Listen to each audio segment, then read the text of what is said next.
Donc au départ, j'étais partie pour 6 mois en Nouvelle-Zélande et finalement j'y suis restée 1 an. Je dirais rencontre. Ça va plutôt bien, rencontre.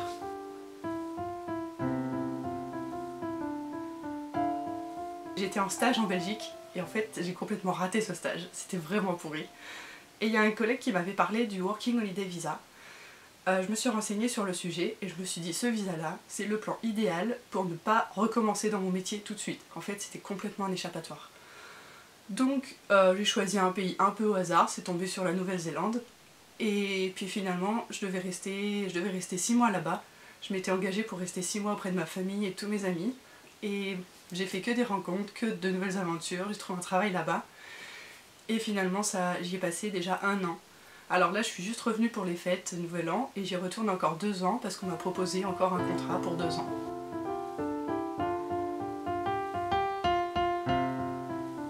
Dans le premier road trip qu'on a fait, on était 3 filles à avoir acheté la voiture ensemble et on a recruté une 4e fille sur internet, sur Facebook. C'est pas Facebook le problème, c'est une très bonne idée d'ailleurs pour les voyages. Mais en fait cette fille là, au début elle était très gentille et après il s'est trouvé qu'elle était très envahissante et franchement chiante. Et c'est devenu presque un vrai cauchemar. Et tout à la fin, quand on avait réussi à revendre notre voiture et qu'il était temps de se séparer, on avait réservé encore quelques nuits dans une auberge de jeunesse. Et là une des meilleures décisions que j'ai prises, c'était de juste les lâcher. J'ai perdu l'argent pour les quelques nuits qui me restaient et je suis partie en stop toute seule et ça c'était une des meilleures décisions, c'était un soulagement. Un week-end qu'on a fait quand j'étais sur Auckland, je venais de rompre avec un copain donc j'étais un peu désespérée. Et j'ai décidé de répondre à une autre annonce sur Facebook pour partir en week-end avec 4 filles où on louait une voiture tous ensemble.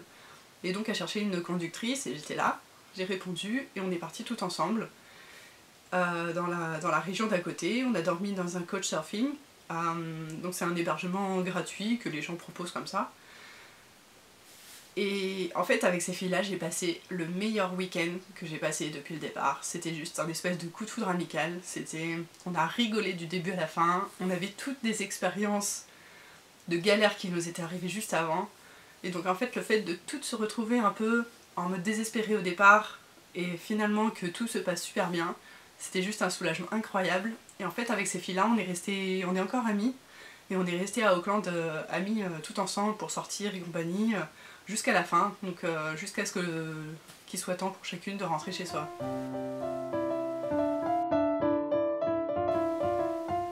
Je pense qu'il faut être un peu fou dans sa tête, non? Un peu aventurier. Un peu courageux aussi. Je pense qu'il faut pas non plus... Enfin, il faut être attaché à ses racines, mais il faut pas non plus être trop dépendant de sa région ou tout ça. Faut supporter quand même le manque de sa famille et de ses amis, c'est ça aussi le plus dur. Faut pas s'amuser à programmer tout son voyage non plus. Faut laisser la place aux surprises, la place aux belles rencontres, même aux mauvaises rencontres, parce que c'est assez facile à quitter. Et toujours essayer de tout vivre à fond, parce que ce genre de voyage, on a l'occasion de le faire qu'une seule fois dans sa vie.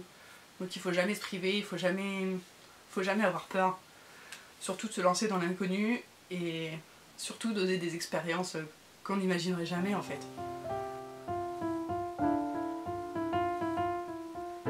J'ai appris à dire oui à tout le monde, à sourire aux gens.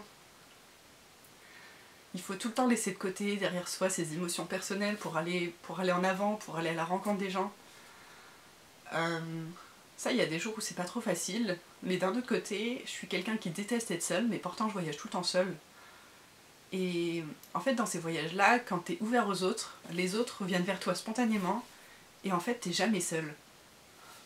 Ça c'est aussi je dirais une des merveilles du voyage, c'est tout le temps les rencontres en permanence. En Nouvelle-Zélande, je suis partie, déjà c'était mon premier grand voyage, et j'avais qu'une peur, c'était vraiment être seule. Et en fait, il s'est trouvé que, je sais pas, je pense que Un des moments où je me suis plus retrouvée seule, ça a duré peut-être une demi-journée. Mais c'est tout. Après, j'ai jamais été seule. Qu'il faut absolument faire ça au moins une fois dans sa vie. C'est juste incroyable. C'est, je crois, une des meilleures choses que j'ai faites dans ma vie. Si t'oses pas y aller, si tu te dis que t'as tout un tas de oui mais je peux pas parce que... Tous ces parce que là en fait tu te les crées, c'est toujours dans ta tête. Et je pense qu'il n'y a pas de barrière, si t'as des rêves, bah juste va les réaliser. Je pense qu'on peut toujours trouver un moyen pour réaliser ses rêves.